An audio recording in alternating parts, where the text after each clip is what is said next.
version with the homie Quentin Beckham. Hey, hey. Love this guy. We'll get rocking and rolling, turn these cameras on shortly. We have a lot to cover on today's program, do we not, Quentin and Judah? We have maybe some crystal ball predictions from the kind, benevolent dictator. I was looking around for the crystal ball. They're in that white box over there. I could totally bust them out if you want me to. Do you want some headgear, some crystal ball, and some magic wands? Well, we might need the magic wands more than the crystal ball. That's true. It'd be more reliable. That's true. Both Quentin and I have some hair product in, so I think we're going to pass on the headgear. This is true. Is that a fair assumption there? That's a safe assumption. That's a safe assumption. There we go. So give the show a like and a share. We'll rock and roll and offer some perspective for you guys on Real Talk here, a 2023 version of Real Talk. We will get to a question that's already been posted on the feed prior to starting from the promo post we did with QB on the program. Live on all social channels out there. And Quentin's friends and familia and network on the feed, Richard O'Brien. Giving hey, the man Richie. some props. Little props as well from Todd Jenkins. J-Dubs, we can rock and roll when you're ready, my friend. And make sure we're going to QB's page, Facebook page. Oh, you are getting that. See if I can manage this without breaking it.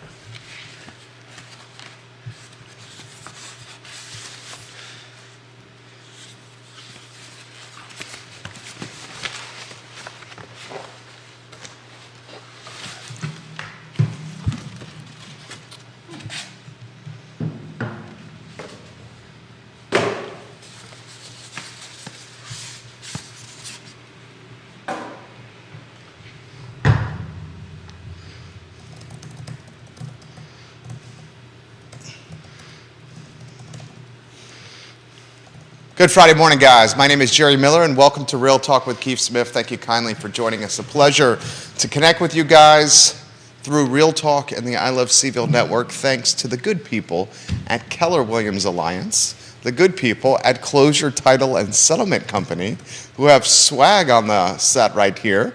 Quentin Beckham is in the house. He is an inner circle friend, an all-around A-plus guy, and someone who has a lot to say about a lot of things.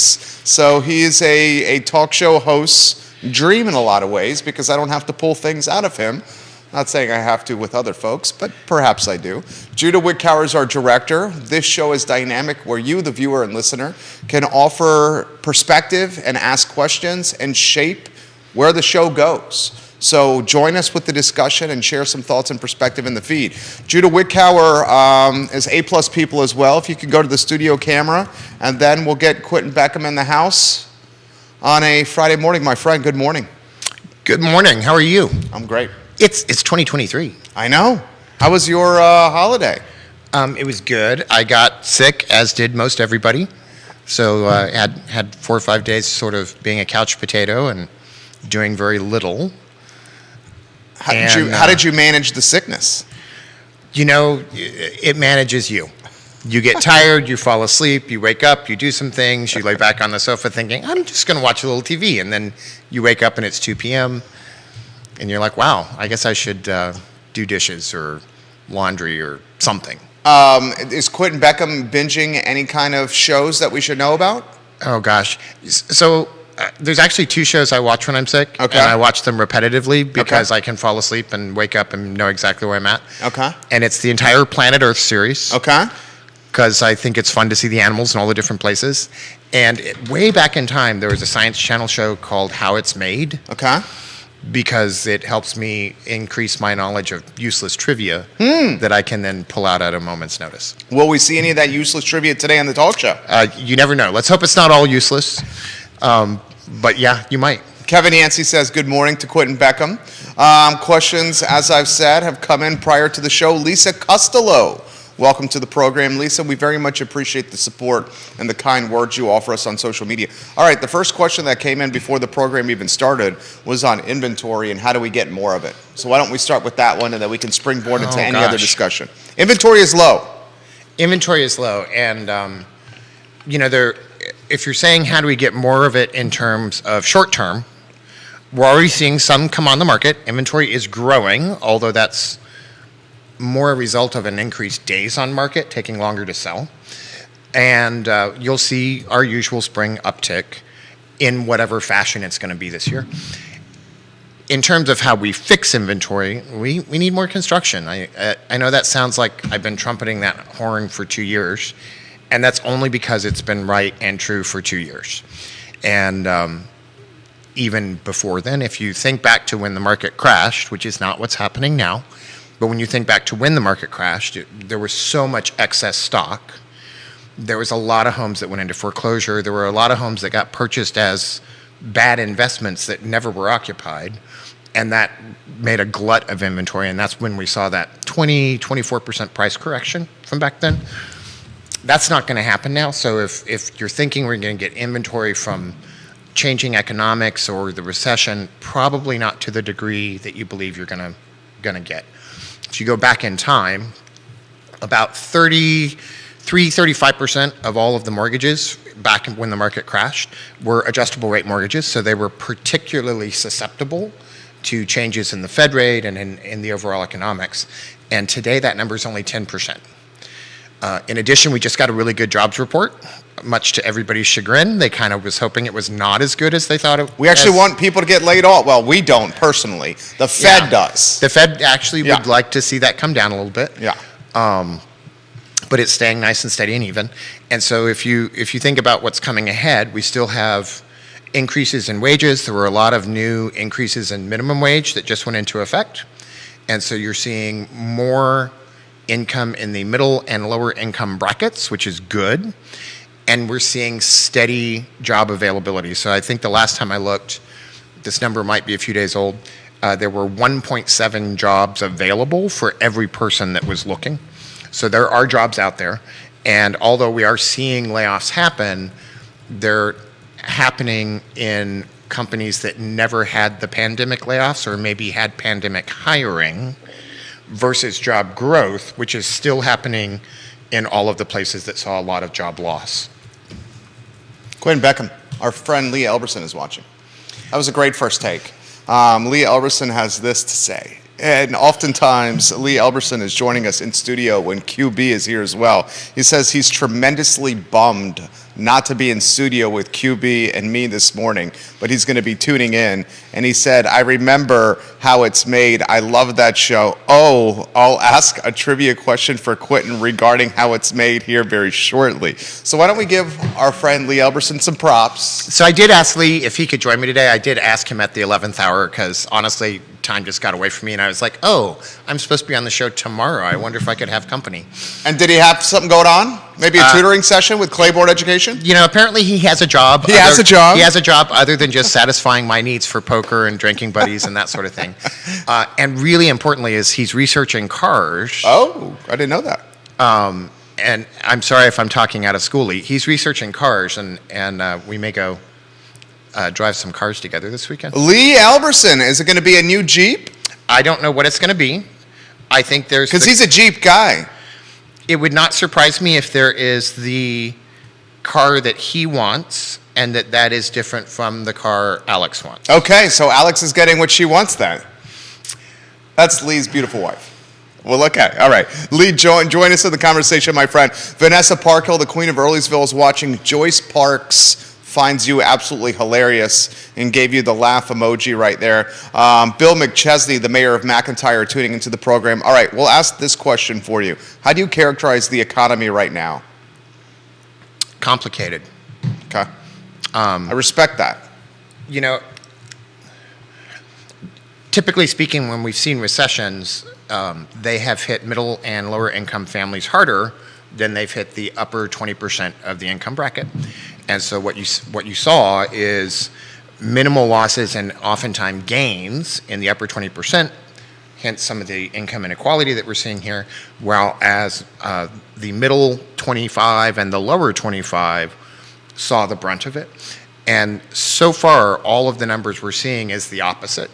You're getting much more of what they're terming on the news outlets as a rich session, meaning that most of the economic losses are happening in the upper 20-25% of the income brackets, and not so much in that middle 25, lower 25, again, owing to the jobs report that we're just talking about. So if you read the news about all the layoffs and you think, oh my gosh, there's a ton of layoffs, yeah, there's some layoffs, yes, but these are also in the $175,000 to $250,000 income bracket. So these are professionals at tech companies and mortgage brokers and others that have been traditionally, solidly upper middle class to upper middle class plus, whereas your average working class person is seeing more jobs available for them than they can have. And so we're seeing this hit really the upper brackets. And I don't know that we will see anything dramatic unless it happens from some outside circumstance. Most of the economics feel really solid. I think we will probably get told at some point that we've been in a recession for a while, and they'll look in the rearview mirror and say, oh yeah, that was the recession. But we have a lot of positives happening in the global economic market that we should see, impacting us here locally. And we've got good stuff happening locally as well. I don't quite know how all of the localities have decided to spend their excess budgets yet. I'm still pondering that. I have a lot of my own opinions on it. Well, I was going to ask you of your opinion. Charlottesville City in particular, what is it, roughly $28 million ballpark of surplus funds? It is. That's a boatload. We're talking over 10% of the budget here. It is. Total budget. It is. And when you think of particularly households that are in that middle to lower income bracket that have been hit with taxes, there's a big opportunity. There's also probably a need to use some of that money to accelerate filling open positions in the city employment structure. We have a lot of openings that are stalling other good things that are happening. Maybe some hiring bonuses are in order to attract that talent. We are still in a job market where there is competition for good employees. And so if we could maybe ease some of the burden of people moving into the new year, as well as fill some of these open slots so that, we have inspectors to get certificates of occupancy for home construction and all of the people that make the city run. Those might be good things. I'm sure Brian Pinkston has a plan for some of this. I know one of his goals in the coming year is to focus on budget and the open positions. I have not paid attention to what other people are saying. I just happen to know Brian from a long time ago, and so I have seen some of his commentary online. You are bringing your A-plus game. I'm completely unprepared. I was Doesn't running look late like this it. morning. I walked in 10 minutes before this started.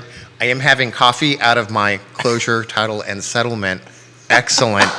Look at that. Excellent thermos. The here. man is a professional broadcaster It with the keeps- partner name drop right there. Isn't that amazing? It keeps hot things hot and cold things cold, but how does it know?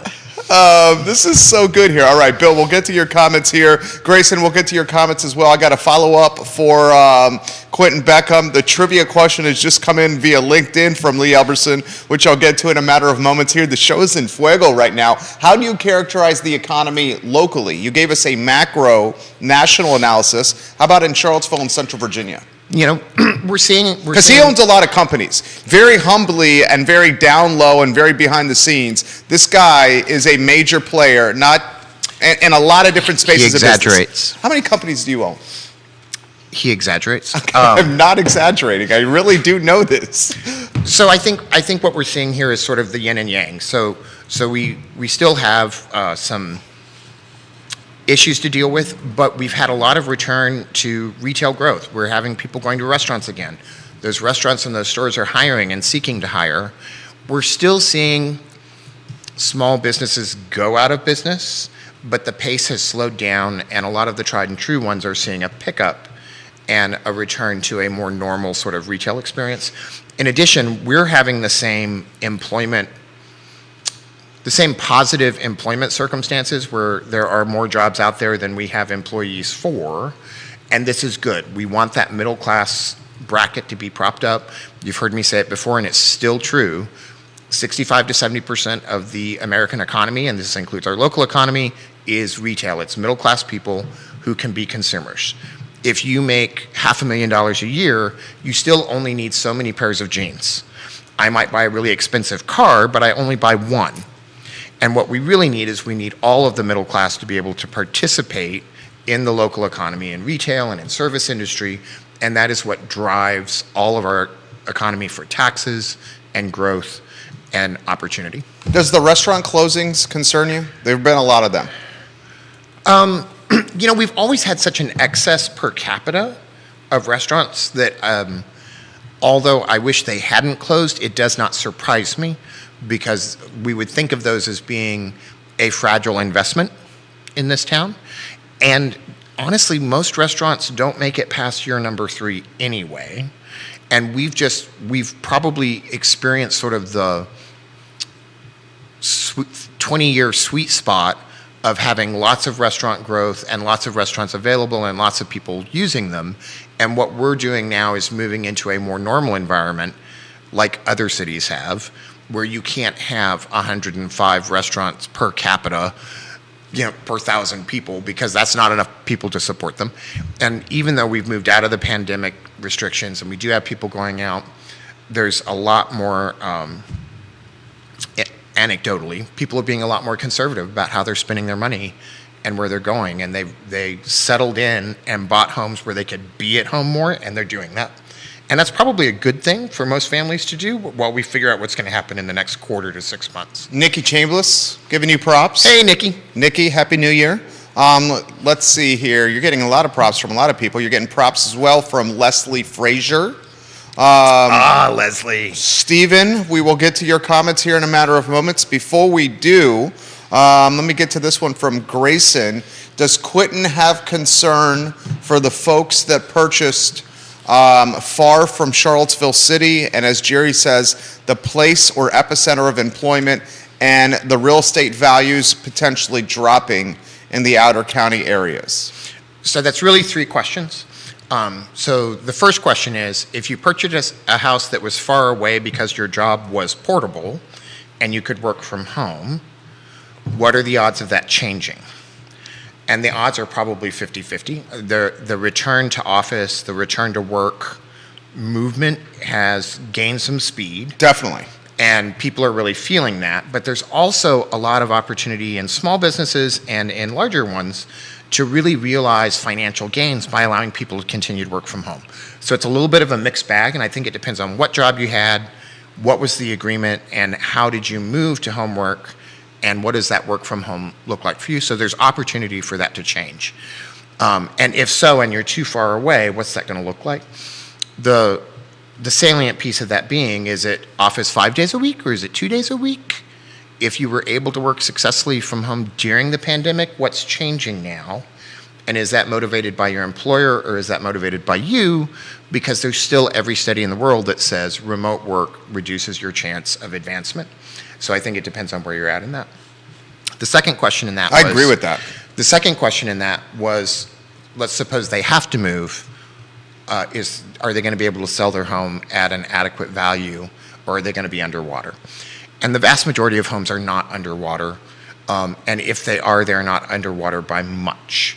So if you think back to people, I think we've got this sort of reflex, and I'm sure Leslie has people around her that could tell me even more about it. We have this sort of reflex from when the market crashed, where within the space of 90 days, people were $35,000, $45,000, $85,000, $100,000 underwater and out of work, and in an adjustable rate mortgage where their payment was going up. We're not seeing that perfect storm of short sale and foreclosure opportunity because people do have jobs, they're not out of work, they're not in adjustable rate mortgages, and we don't have this enormous crash.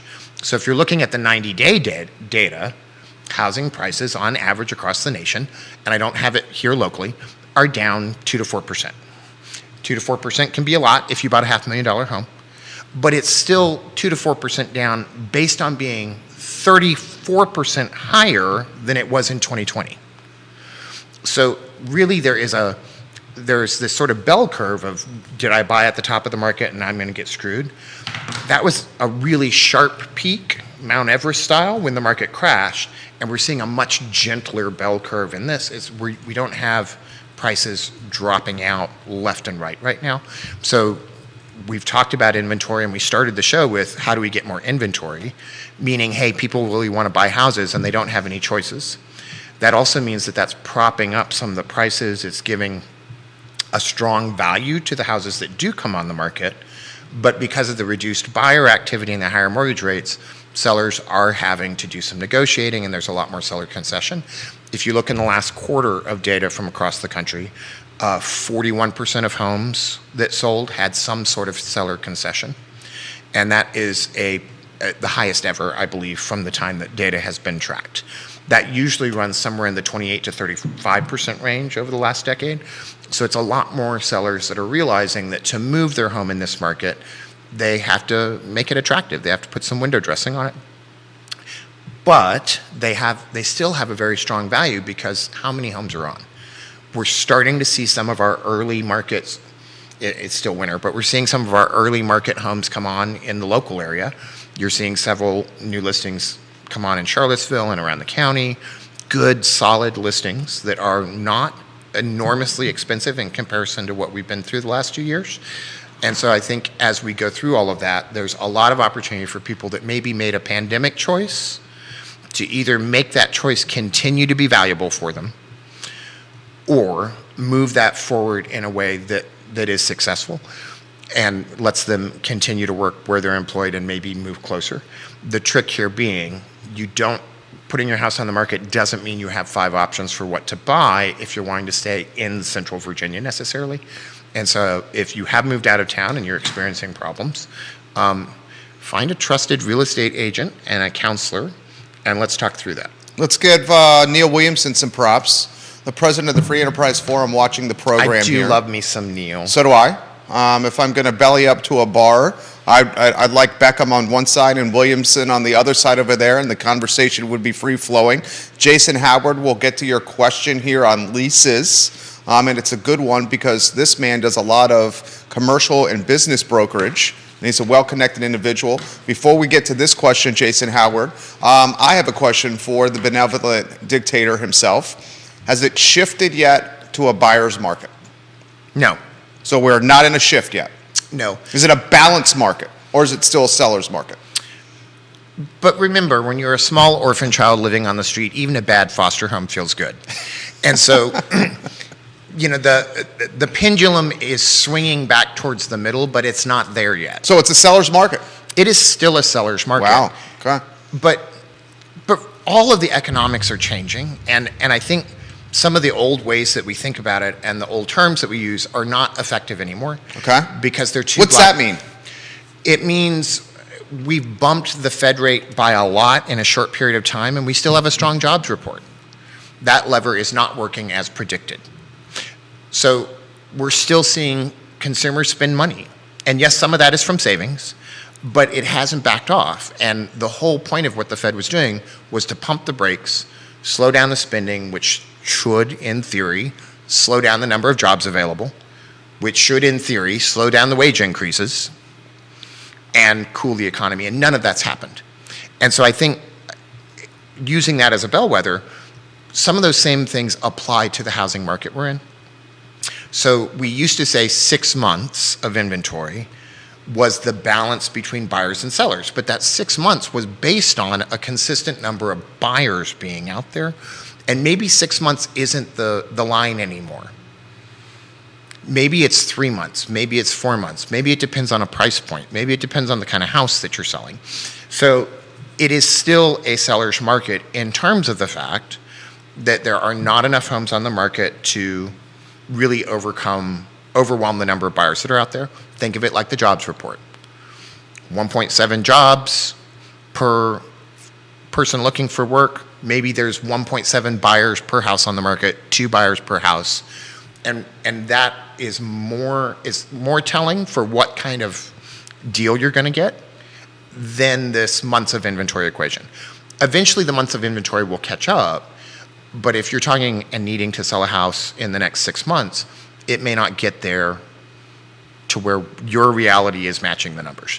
So I would encourage people to not think that that's the end-all be-all. On the other hand, sellers that need to sell, and they need a place to go, and they need some flexibility with that, and that's going to cost them some money. What's good for sellers right now, and the reason I'm saying it's still a seller's market, being a seller's market doesn't mean the buyer has to lose. Being a seller's market means sellers can get what they need to move on to the next place without losing their shirt, or living in a hotel, or otherwise experiencing, enforced van life for a month. So if you are a seller now, because you're still on the tail end of that 30% increase from 2 years ago, because you probably didn't buy last year and are turning around and looking to buy unless you've got circumstances that are forcing you, you're still on the tail end of this 30% increase. So you have opportunities to offer concessions that will attract the buyers because you don't have many of them, make the house look great, and really move forward in a way that still gets you most of that increase, still provides you some flexibility to get from point A to point B and where you need to be, and remove some of the uncertainty. That's a seller's market. It's also a better buyer's market because they're now in the same position of being able to get what they need in order to make that sale happen. And that could be a 2-1 buy down that we've talked about. It could be paying points. It could be having seller concessions that are making repairs to a house that would otherwise not be able to be done because you're spending all your cash on a down payment. So there's a lot of opportunity out there. And don't forget that there's still a portion of the population out there that doesn't need a mortgage to buy a house. And so there's going to be some of those as well. The mayor of McIntyre, a little bit more bearish on the local economy. He says this: the recent loss of local mid-jobs and food service employment is a good indication of a recession in Central Virginia. He's likely highlighting the 206 jobs that are lost at Custom Ink with the closure of that production facility. And with the food service employment, he's highlighting the Piedmont on Pantops, which is shut down. A lot of the Champion Hospitality Group brands have shut down. Our friend Curtis Shaver, his restaurant Peloton Station is shut down. So he is a little bit more bearish on the local outlook for the economy. Your thoughts on that? And then we'll go Jason Howard next, and then a trivia question from Lee Elberson on deck. I understand that, and I don't feel like we're suddenly going to be rolling in wealth and tax dollars, but we still have a lower unemployment than the national average in Virginia. It's true. And Charlottesville has a lower unemployment than the surrounding counties inside of Virginia. So maybe maybe it's still a matter of, what's the least worst food available, or what's the least worst scenario in the terms of how the overall economy looks. Doing well often means doing better than the next guy. And I still think we're set up to do pretty well in the year to come. There's nothing that seems to have changed. Is there a lot of opportunity for things to go sour? Sure, there is. There's a lot of stuff happening globally that is bad. And there is an opportunity for consumers to really pull back from the service economy that supports a lot of our income. So do I want people to run out and spend a bunch of money and use up their savings? No. You should be conservative, make a budget, live by your budget. Don't overspend, don't overreach, unless you're looking to buy a new car over the weekend, in which case you should totally go do it, Lee. But I don't feel like there's an imminent crash. I think we've been through the worst of it in terms of that. And remember that in terms of job growth, and this is true nationally as well as locally, we're still adding jobs to the service industry, hospitality, retail, all the places that really dramatically lost them when the pandemic happened. So maybe we're just noticing it more, but we're still on an upward trend despite all of those losses that make us really kind of nervous about the state of affairs for those people. Mustache Dan Pettit of Real Estate 3 says, I'm thankful for Quentin Beckham and Sir Neil Williamson. They constantly keep us up to date with current updates. He also says, good morning. I will get to DP's comments here in a matter of moments. I've promised Jason Howard we will get to his. He says this, and Jason Howard's the king of Rio. Quentin Beckham, do you see more restaurant closures as long-term leases run out and it doesn't make sense to renew with the oversaturation you spoke of, plus a tighter labor market for staff? It is harder to hire staff and it costs more money. And if you look at our commercial space across, we're seeing a lot of price reductions in commercial space because they're having a hard time filling it and there's a lot of vacancy. There are probably restaurateurs and other small businesses that are in commercial leases that don't make sense, where it makes sense for them to either shut down or cut the lease and move, which in the restaurant business is shutting down and coming up somewhere else under a new name. So I think we're going to see more places move around to make the economics work and to take advantage of the positives that we're seeing amongst that. I don't know that for every couple of restaurants I've heard of closing, there's been at least one that is then reopening or being reimagined. But we've had a glut of restaurants for the population that we've had for a long time, and we just may be coming back down to where the rest of the country is. The follow-up question for that on a different Facebook page from Kelsey, what is the future of restaurants, Quinton? What is the future of restaurants? The same thing. Smaller footprint, maybe automated? Oh gosh. Less staff? I hope it's not automated. We go through this a lot in different industries where we're like, what's the future of this? What's the future of real estate?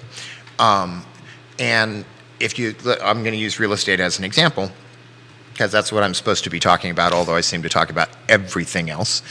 That's why we like you. Has real estate changed versus 30 years ago? Sure it has. We now have listings on this instead of in a big notebook. You now find me on the internet and we can talk on Zoom instead of you coming to the office. So if you think of the days when you came to the office, you wanted the office to look good, you want to be greeted by somebody that was personable with a smile and maybe offered a cup of coffee and taken care of, and we called that customer service. It's still customer service that is connecting realtors and clients today. The fact that where it happens moved doesn't change that fact. So with restaurants, I think you're going to see the same things. A lot of the restaurants that are thriving in place under the traditional model that we think of, with really great service and really great food. And so you're going to need those things. And many of the restaurants that are thriving have the same staff. You walk in and you recognize people and they know your name. And so folks that Folks that have always had a great model are going to continue, and they're going to be fine. And it's folks that are trying to outlive their price per plate by too far that might be having a problem. So if you go to a restaurant, it's good food, it's good service, odds are they're going to continue. Support them, go out when you can, take your family out, and have a budget and live within your budget. We often worry about this excessively. And the market will determine who survives, and it will do it in Darwinian fashion to meet the needs. I'm curious to see some of the places that we have, some of the retail and commercial spots that we have that have in some ways maybe pushed small businesses out of business because of how they charge and how they lease. I would love to see them chill out on that a bit. And you're saying they're asking too much rent. Is that what you're saying? In short version, yes. Okay. And didn't participate well with clients in the pandemic shutdown. And so there was opportunity for large property owners to help clients through and access federal money, and not everybody did that. And I think we're going to see those people lose space for lease. As more space comes for lease, it should push the price down, and I hope that actually happens. And that will provide opportunity for more of the restaurants to come back. You see commercial rents potentially dropping around here? I think commercial rents are already down in comparison. There's been a lot of space available. It may not always be the space businesses are looking for, but there's quite a bit of commercial space available at really reasonable rates. Find a good commercial agent if you're looking for it. Really make sure it meets your needs, because price per square foot isn't always the overarching question, at least, but there's more opportunity to be in more spaces than there was a year ago, 2 years ago, 3 years ago. Kevin, Yancey, we'll get to your comments here. I've promised Lee Elberson we'll get to his on LinkedIn. And viewers and listeners, you can shape the discussion by offering your thoughts in the comment section, and we will read it live on air. Lee Elberson, CEO of Claiborne, says, Quinton brings up a salient point. We let ourselves focus on micro trends, and sometimes we lose track of the big picture items like the long-term growth we are seeing. He also wants to get your take on dairy market. That's a very broad question. Could we narrow that down? Lee, I know Lee, and we've had conversations about dairy market in the past, so I'm going to see if I can paraphrase for him, unless, Lee, you want to offer more specifics that you want from Quinton. Here's essentially what he is asking, I believe. What is your take on the long-term potential of dairy market and the success some of the merchants may be having or may not be having in dairy market? And is dairy market impacting locations like, say, the downtown mall? There's a few questions in that one.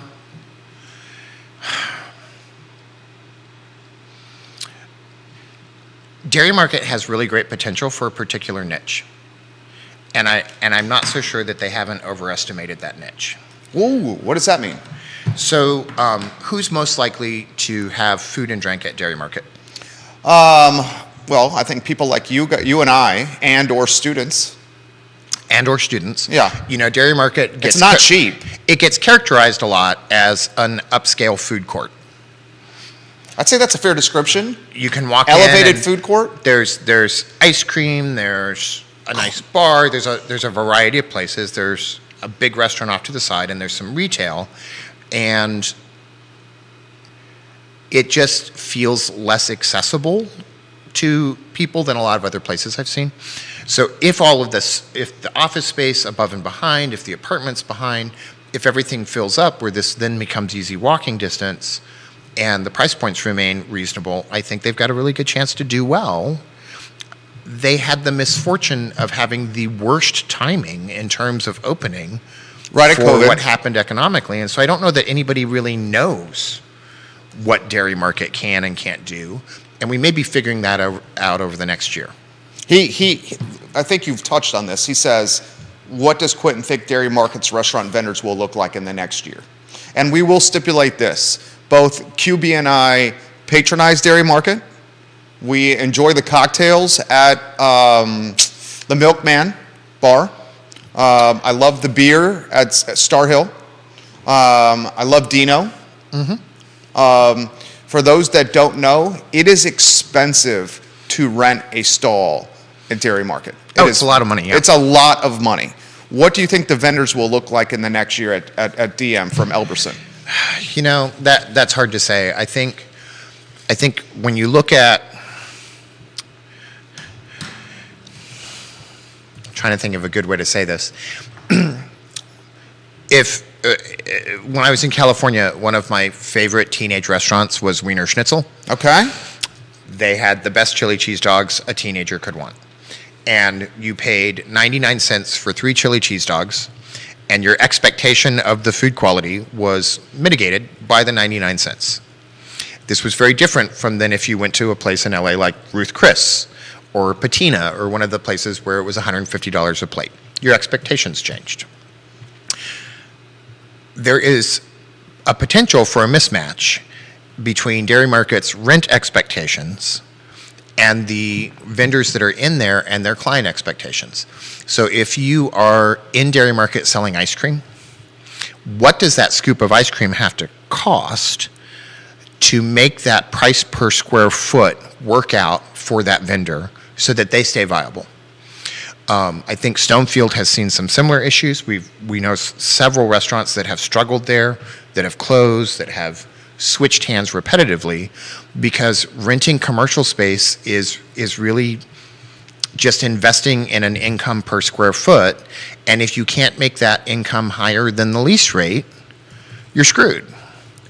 We have a lot of really reasonably priced vendors in there that are doing great food and great service. And they're in a space that, although they're small because they've got the shared space, they're all paying a high per square foot price. 100%. So they need a huge volume of people. And I think the biggest trick with dairy market is getting that volume moving through that middle space every day, day in and day out, and month by month. And I'm sure Angelique and some others that are in there would give you a better perspective on this, on what needs to happen for them for that to be viable, because otherwise they have to raise their price. And, we're still adjusting to restaurants needing to pay more because they're having to take better care of their folks, because minimum wage has gone up, and because their needs post-pandemic and during the pandemic got raised as well. So if we're not willing to do that, that's going to become a challenge for a lot of folks that are in the dairy market model. And if we're not willing to do that and the volume doesn't pick up, that's going to be a challenge as well. If you move enough people through that space every day that buy lunch and dinner, they'll be fine. I don't see that many people in there when I've been in there. I agree. And so I agree. think that is one of Dairy Market's challenges. It's not really the vendors, it's not the food, it's not the quality, and it's not the price. It's the sheer volume of customers that are moving through. That's a great take. Beckham's on fire today. Give Beckham some props. Neil Williamson says this. Rents declining at fastest monthly pace in 7 years, and a new article from the National Apartment Association which references Zillow's observed rent index. The team in Arlington details a historic cooling of rents on a monthly basis. The decline hits more affluent rental markets like San Diego and New York City most potently, but this is important data to note as the supply shortage in rental housing has been putting more and more pressure on rents nationwide over the course of the past 2 years. Residential rents and commercial rents declining. What does that indicate to you as a KPI, Quentin Beckham? I mean, what did we expect? House prices are coming down as well. And remember, everything's about supply and demand. If you price yourself so high that nobody can afford you, you fail. One of my favorite lines when I'm trying to talk to agents about dealing and working well with their sellers is, a house that doesn't sell is worth nothing. You have to price appropriately for the market that you're in, and that includes retail, it includes commercial, it includes industrial, it includes residential. We all have to price appropriately for the economy that we're in, and I think we're just having a hard time deciding what that is because the economy has changed so dramatically and so quickly, and we keep trying to relate it to things from our past, but this is something new. And so we're having to price things month by month and in 6-month increments. If you met with an agent and they gave you a price for your house to sell 60 days ago, that's probably not the right price right now. And you're going to have to go through it again and get the new price, which could be higher, could be lower, depends on your individual circumstances. It's changing very, very quickly. And so I would encourage people to resist the generalizations that sort of make their decision for a year. Lower those time frames. Look, you want to plan far ahead, but when you're making decisions, look in the short term about what's happening right around, because there's a lot of opportunity there. Elena Mangione says props to QB. Oh, and all Elena. Caps. We love Elena Mangione. Meredith Young is watching. Hey, Meredith. Meredith, one of Keller Williams Alliance's finest realtors. She's amazing. She says, young families go to Dairy Market. We love taking our family there for pizza, brews, conversation, and ice cream. It's an easy weekend night out. We do very similar adventures as well with our boys, Meredith. I concur that that's a fantastic place for families. Kevin Yancey, King of Waynesboro, says, as Zip at Vivace told me years ago, you have to make your place a destination. You do not see Aberdeen Barn struggling, and you do not see Tip Top struggling. They are destination restaurants. We appreciate that from Kevin Yancey. This has come in from Ray Cadell, another fantastic agent. Ray. He says, my office staff and I have a lunch takeout 4 times a week minimum. Dairy Market is just not worth it to us with the parking and the hassle that comes with it. Maybe a takeout only parking situation would help. It's popped up during COVID, particularly on 29 North. The parking takeout. Yeah, I agree with Ray. Go ahead. If you're going to park there and you're paying for parking, the first hour is free. If you do it at Dairy Market, the first hour is free. Correct. By the time you go in, order, eat, and come out, is it going to be an hour? It's going to be more than an hour. Okay. You're probably looking at, what would you say? If you're having a lunch. Unless you're walking in, picking up a bag, and walking away. Yeah. probably looking at 90 minutes if you're having a sandwich, a lunch there. I do believe they have the curbside pickup, They do. but that's still a bit from the door. Yeah. And the way the street is structured, it's not hugely convenient, although it's possible, and none of that is Dairy Market's fault. No.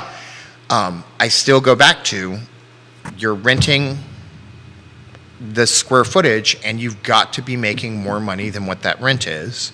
You've got to be making enough money to pay staff. You've got to be making enough money to buy increasingly expensive food. It needs a high volume flowing through it to support the number of businesses that are in there that are really service industry businesses, and these services have taken a big hit. I agree with a lot of stuff we're seeing online. It has to be a destination. There has to be a thing that brings you back other than just the food. Food can be great, but if you get a bad service experience, the best food in the world won't overcome it. If you get a bad food experience, you might go back again, but you won't overcome that. You really have to do the magic that makes a great service experience in a place that feels comfortable, that you recognize, where people know you, that also has good service. He's on fire today. And Elena's giving you some props as well, Judah Wickower. Thank you. Elena Mangione, you and Bert are just A+ people. I love when you watch the program. I love them as well. Bill McChesney says, I noticed one of the Dairy Market vendors is selling their food trailer. That's a reference to Angelique. Angelique is selling her food trailer now. I noticed that on Facebook as well. Neil says, this is a great question for Quentin. Restaurants are a great topic for Quentin because Quentin enjoys restaurants quite a bit. Katie Pearl, I'll get to your question here in a matter of moments. Neil Williamson, the king of content, says this. What is QB? I love that you're just known as QB now. What is QB's take on the Piedmont closing on Pantops? Is that location jinxed? He asks. Did you hear about the closing? Yeah. I would ask people that live around Pantops I live in that question area. Yeah. because You don't go that way. not often. No. Yeah. No, it's I will go past it, but it feels like a lot of the people that are local to the restaurants there don't support those restaurants. They drive elsewhere. That's Judah's point. And so, ask people in those neighborhoods. I also think there's a mismatch from some of the housing that's close by and the restaurants that exist, and so that demographic may be worth looking at to What make does that sure. mean? So the restaurants are two things. A really successful restaurant, like a lot of service industries, is two things. One, it's a destination. I want to feel good about going there. We talk all the time about when you put a home on the market, I want the curb appeal, the front door and the porch to be amazing. I don't want a crappy door handle. I don't want people to struggle to get the key in and unlock the door, because the minute you walk in, that first blush is starting to define your whole experience. Definitely. So if it's hard to park, if I'm walking 40 feet uncovered in rain and cold, Yep. if I'm walking up steps that have not been properly salted and had the ice removed, if I'm struggling to get through a door, these all begin to affect my entire experience in the destination of the restaurant. So there's got to be some sort of matchup to that entire thing.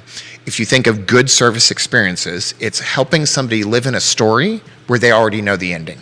Ooh, well said. The reason everybody hated Game of Thrones is it wasn't the ending they wanted. We wanted it to live out our own personal fantasies. If you are telling a story in a service experience where people don't get the ending that they're expected, and it's not even about whether that's reasonable or not. When you walk into a restaurant that you really enjoy, it's because you know what's going to happen when you walk in. You know the faces and the names. Aberdeen Barn was brought up, and I love Angela, and I love the staff there. I love Angela, walk too. in, and I know exactly what to expect, and they know me, and they take good care of me, and it ends up how I expected. We don't want surprises. When I go to Tavola, same thing. Matchbox, same thing. If you look at people that do restaurants a lot over and over and over, they sit at the same tables. They sit in the same spots. They have their favorite dish, and they try to try new things, but they go back to their favorite dish.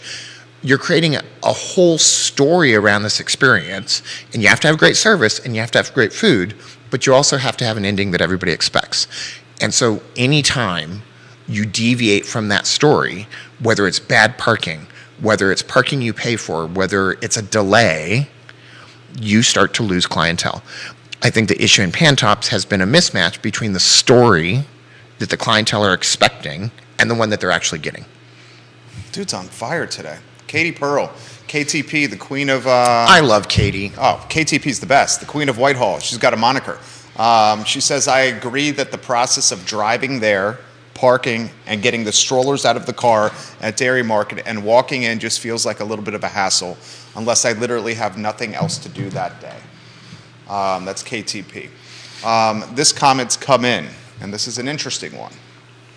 Does Quentin expect the number of active real estate agents in the Charlottesville-Albemarle area to increase or decrease in 2023? Oh, that's an easy one. I think it's going to go down.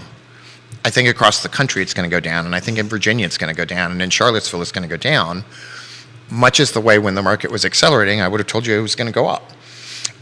It's just a very common economic dynamic that the number of licensed realtors expands and contracts to match the market. We're seeing the number of sales go down.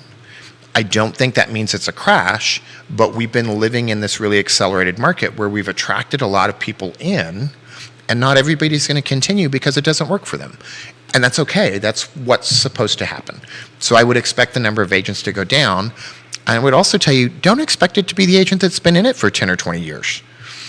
You know, these are usually newcomers. We'll have some retirements, folks that have retired. Ginger Slavic just retired. Love Ginger. Gonna miss her. She retired, moved down south. I have an open invite to go visit her in Florida, and I might take her up on it. But the folks that have been in it for a long time have every opportunity to continue to be in it because, again, it's about that story and that service experience and who's going to come back to them. Very well said. A lot has come in. We're trying to get to as many here as possible, guys. Bay Runner, we'll get to your comment here very shortly. Ray Cadell says the Thai Noodle House on Commonwealth Drive is a lot easier than Chim Street and DM or even Chim at 5th Street, so that's where we go. Same owners, of course. The Thai Noodle House is the one behind Stonefield, and it's absolutely fantastic. I completely agree with him there. This question's come in, and I think I know the answer to this. Can we expect new construction to finally happen, Quentin Beckham, this coming year or early into 2024? Oh, gosh. So Neil wrote a really great article that was published in the Daily Progress, I think. It was an Neil, op-ed. Yeah. About local government leadership trying to plan in the real world as opposed to the pretend world. And,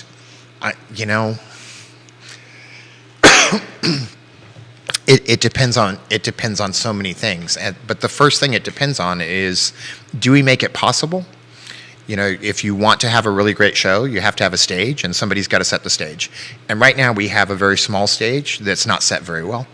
And so if we could have a bigger stage that was set better, you would have more opportunity for developers and private investment to come in and create the construction for new homes that we all really need. And right now, that's just not a stage that's set very well. It may not be the fault of the people that are currently in those elected positions, but it's still their responsibility to try and fix it. And zoning, the amount of land set aside for development, and the spaces set aside for development are a big deal. And right now, they're pretty bad. And if we're worried more about restaurants than we are about that, we're worried about the wrong things. Neil just shared the content you're referencing in the comment section of my personal Facebook page with the hashtag Content Slinger. So if you would like to read what Quentin Beckham is highlighting, you could have read it in the Daily Progress as an op-ed or on the Free Enterprise Forum website, courtesy of the king of content himself, Neil Williamson. And the stage, the metaphorical stage Quentin Beckham is referencing is the development area in Albemarle County and how it's restricted to 5% of Albemarle for commercial and residential development. Neil Williamson, to paraphrase him, has asked for that development area to expand to a larger percentage of Albemarle, Quentin. He has, and also when you look at the development area and people are saying, well, it's not full up yet. Well, yeah, because only the really crappy lots are left. So, you can only give starving people tree bark so often before they start spitting it out. And this is our real estate development reality. And so as hungry as we are for development, there is still this floor limit where it is no longer feasible, attractive, or in any way economically viable to develop. So it does me no good for people to point at 5 acres and say, well, look at this empty 5 acres. Well, yeah, and it's in a flood zone, and there's no utilities run to it, and it has, 600 feet of difference between this side of the lot and the next side of the lot, along with a gully, and it's over granite where we can't drill a well. So don't tell me that's 5% of development land that people are just ignoring because they want to be somewhere else. It's not developable. Is that even a word, Neil? No, I think that is a word. That is a tough word to say, though. I'm going to need more coffee. The development potential is The not development there. potential is low. Yeah, it's low. Or absent. And we've done a lot of work to increase density in the land that did make sense. And I feel like we're in this Mexican standoff of, I don't want more density and I won't give up more land. You got to do one or the other. We've got to do one or the other. Or we have to just relegate ourselves to the fact that Charlottesville and the surrounding areas are going to become increasingly more expensive and push out the people who, unlike our pretend idea of the person that moved because they had a remote work job, the people that really need the low housing prices the most are the ones that can't work remotely. And we're just pushing them farther and farther out, and our local businesses are suffering because of it. You're on fire, dude. This question's coming in two different ways. And Judah, check out that side panel if you can over there on set for us. So Bill McChesney says, how does upzoning relate to the metaphorical stage that Quentin's talking about? Upzoning and the metaphorical stage. Neil then immediately responded and said, does QB believe Charlottesville's zoning ordinance, basically the upzoning, will positively or negatively impact housing affordability? That's an entire show right there. That's an entire show, but the simple answer is anytime you have more doors, it helps affordability. We were talking about this a lot during the pandemic. Even if what you have is more $600,000 condos, that's still a $600,000 buyer that's not pumping up the price of a $300,000 neighborhood by outbidding everybody. So until we get to the point where we're having more doors, it's a chicken and the egg conversation. I know it's often sounds like good politics or interesting news to say all the reasons we can't build, or to say what about this or what about that. And the truth is we're talking about problems that we would be grateful to have. And we just can't even get through the first step of making development possible for the developers that are in town. And local business, again, we're talking about local businesses again, that will help promote the economic growth that we all want to have, that will increase housing affordability that we all want to have. And we're doing this round robin of, it's UVA's fault, it's this fault. What about this 5 acres? Well, we need a 3-year planning process. And that's all just pushing a better Charlottesville and a better county further down the line from us. We don't have enough land available for development. We don't have enough doors. And we don't have enough doors with access to where the jobs are. And we got to fix that if we want to really talk about equity and inclusiveness just for our own people, just for the folks that are voting for all of you out there that are local officials. Where are they going to live in a year? The person that voted for you in the city this year, how many of them are going to have to move out and not vote for you the next time it comes because they can't afford to pay the taxes and the rent and to stay in town? We have to take care of those folks, and they're not those folks, they're our folks. Do we think, I'll play devil's advocate with you for the sake of a talk show. And this is something. I'm going to grab a bottle of water. Please. But I'm listening. Please, absolutely. Kevin, we'll get to your questions here. There's a lot of comments coming in here. We're going to try to get to as many as possible. So, Bill, you've probably noticed this. A lot of you guys have noticed this. The homes or the lots that are in high-density potential upzoning areas are trading, or the asking price for these particular properties is quite high. There was one that we highlighted most recently and I'll see if I can find it from a previous show. It was dirt, 2 lots next to each other with an asking price of $1.2 million because of the potential of building 26 units of apartments on them. It's just dirt right now. So devil's advocate's sake of a talk show here.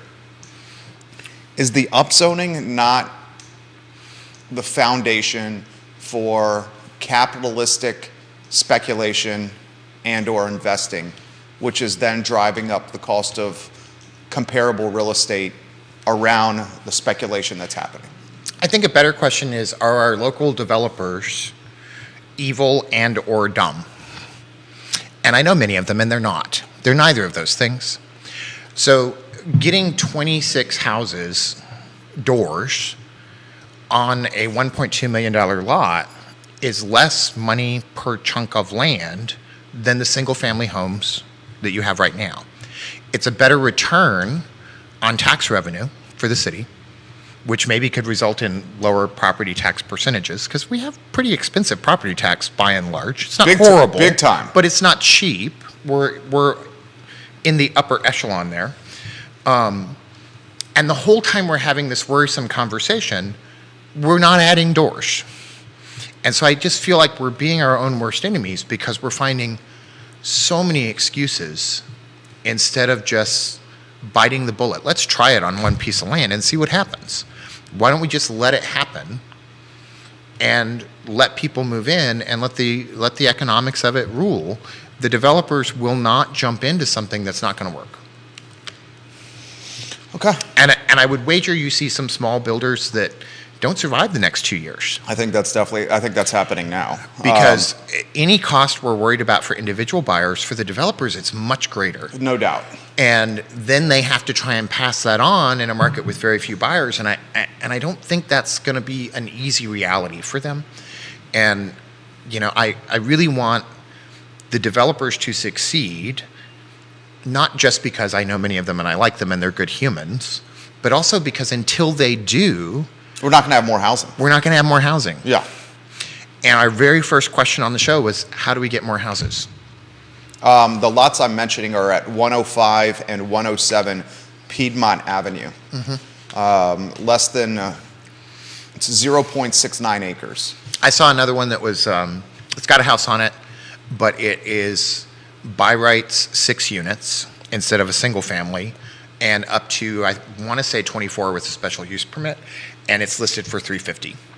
And it's a house you would want to push over. It's a tear down. Yeah, it's a tear down house. Yeah. It's a very reasonable price for the potential of the lot.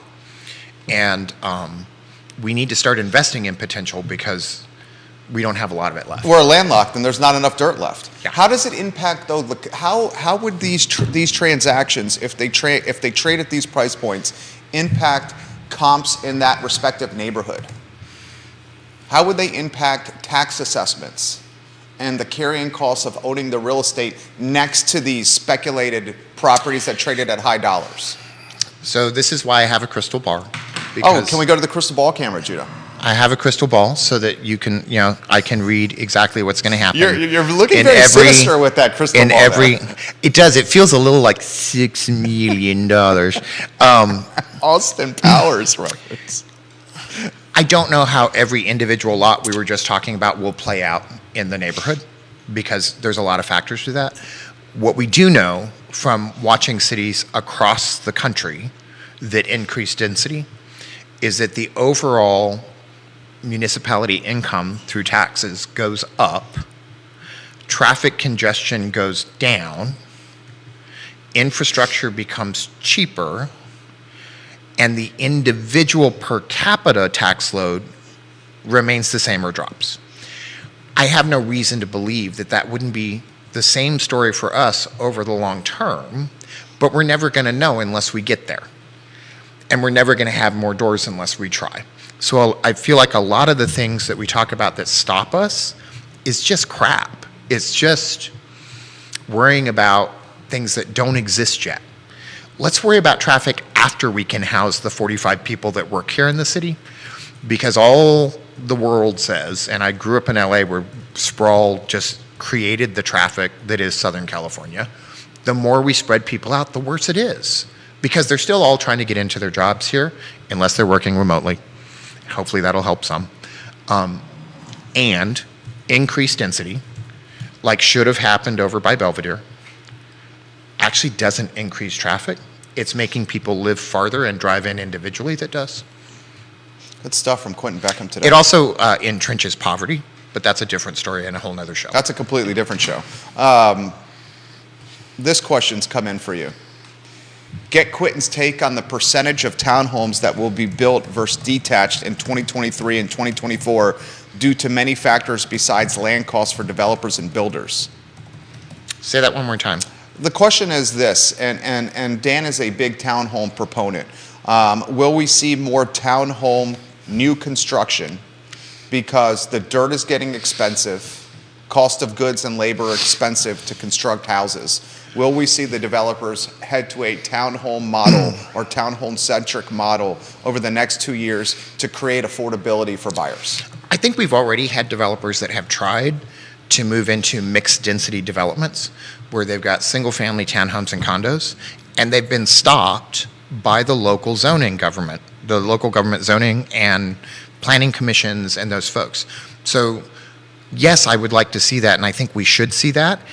It's definitely what we need to help reduce the overall cost, because so much of it, there's a certain portion that's land. Part of why land trust works is because you're taking that cost out of the equation. The same thing is true of higher density builds, townhomes, duplexes, quadplexes, condos. So that is always helpful. There's a reason why apartments are not one little house on a piece of land and then a half an acre away another one, because they need to reduce the price and have some efficiency of scale. That's true for housing as well. If we can have some density, it could help create opportunity for all the folks that are currently shut out of the housing market. Is it going to be a fix that we can accomplish in 1, 2, 3, 4, 5 years? Probably not, because we've had 2 decades of not building enough. But that timer doesn't start until we do. And so the concept that, well, you're going to do this and it's not going to change anything in the next 6 months is a bad argument. Dude, you're killing this. This is one of the best shows the man has ever done here. He says this every time I'm here. He just wants me to come back. I do want him to come He back. has to say nice things. He makes the job of what I have to do quite easy. I'm just the pace setter that keeps the conversation going, but when he's here, I don't really have to work on doing that. All right, so with the sake of time here, how do you look at the rest of this year? How do you look at the rest of 2023? You have a lot of folks that count on you as a CEO and owner. I look on it with great hope and opportunity. Our industry lived through a phase where even if you weren't very good, you could sell some deals and you could do some real estate. Certainly during COVID, that was the case. Certainly during COVID. Because the opportunity to sort out the wheat from the chaff was not there. There was frenzy. It created a lot of fog. That fog is lifting, and we're going to be left with really smart, very service-oriented, very committed to their client, realtors and real estate agents and brokers and brokerages. And I think that opportunity to remind people that everybody I know in the local real estate community really cares about their clients and their community. They're not just in it for a paycheck. They're not overcharging. They're working hard, and they're really trying to get their clients from point A to point B while still worrying about their point C and D and E and F. And I welcome the opportunity for those people to really shine, because there's plenty of business for them. There you go. My friend, weekend plans? Oh, gosh. Hopefully car hunting with Lee Elberson. Okay. Maybe watching some How It's Made, because now that I'm thinking about it. I got a trivia question for How It's Made that he posted in the feed. Thank you for bringing that back up to me. Lee, I promised you I would relay the trivia question to him. Oh, now and I'm afraid. I have it right here. This is, I think, a challenging one. Where's that trivia question, Lee? Let me see if I can find it. Mainly, I'm looking towards the new year with lots of hope. Things are nowhere near as bad as they could have been. And we are moving forward in ways that are positive, where it doesn't feel like all the burden is being put on people that were already up against a wall anyway. That's something to cheer about. Well, how about this question as I find that question? And Lee, if you're still watching, put that back in the feed for me if you can. This question's coming from Thomas. What is the more fragile industry, the mortgage business or the real estate business right now? I will add, these are very close to being one and the same here. But I think he's basically asking the question, which career path is more fragile right now? Mortgage loan officer or real estate agent? I think it's a loaded question and maybe not an exactly fair one. I think that depends on your commitment to it and what your final goals are.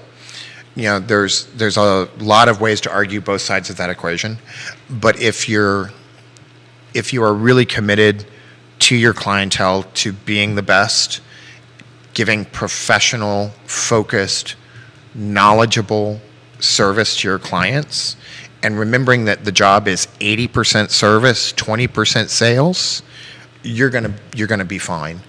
And if you are teachable and coachable, you're going to be fine faster. If you're none of those things, then I don't know, maybe you should be a sports announcer. I was a sports announcer at one time. Oh, I didn't know that. Really? I was, yeah, out of UVA. That was the first job. Was working in sports broadcasting, TV, radio, and print. Now I'm really curious about how it's made trivia. I can't. There's so many comments on the LinkedIn page. I can't find the question. Gotcha. I really want to ask you that trivia question, but I can't find it. I will ask you the most challenging question I've asked you so far. Quentin Beckham on a Friday night, Aberdeen Barn or Tavola? Oh, it depends on the Friday night. You gonna play this one safe? Because I know you like both restaurants. It also depends on if I have to start pre 5 p.m. or after. Pre 5 p.m. I end up at Aberdeen. At the barn. Yeah, because Tavola opens at 5, right? Tavola opens at 5. Okay. Also depends on who I'm meeting. If you're with Rachel Burns, you're at the barn. Sometimes, yes. Okay. I haven't seen Rachel Burns in a minute. Rachel, if you're watching the program, props to you and Happy New Year. I enjoy when you come on the talk show. Thank you. It flew by, right? That flew by. It flew by. He generally makes this quite easy. Keller Williams Alliance is the firm that you can count on and trust. If you're looking for a container to keep your coffee warm, Closure Title and Settlement Company has not only great swag and merch, but they're a great closing and title and settlement company. Judah Wickhauer is our director. Quentin Beckham, don't be a stranger. I will try not to be. The last time you were on the show, now you were here for our Christmas party, but we didn't get you on air. When was the last time prior to this? It's been I don't remember. A few weeks. Around Thanksgiving. Okay. I thought. Yeah. Hasn't been all that long. We need to uptick Quentin Beckham on the talk show more because this was a piece of cake for me. Judah Wickhauer, thank you for adapting on the fly to everything. Quentin Beckham, thank you kindly for joining us. This is Real Talk with Keith Smith, presented by Keller Williams Alliance. All the shows archived at realtalkwithkeithsmith.com. And the I Love Seville show is up in approximately 59 minutes on a Friday. Take care, everyone. Quentin, bravo. I feel like my voice is going out. I'm starting to sound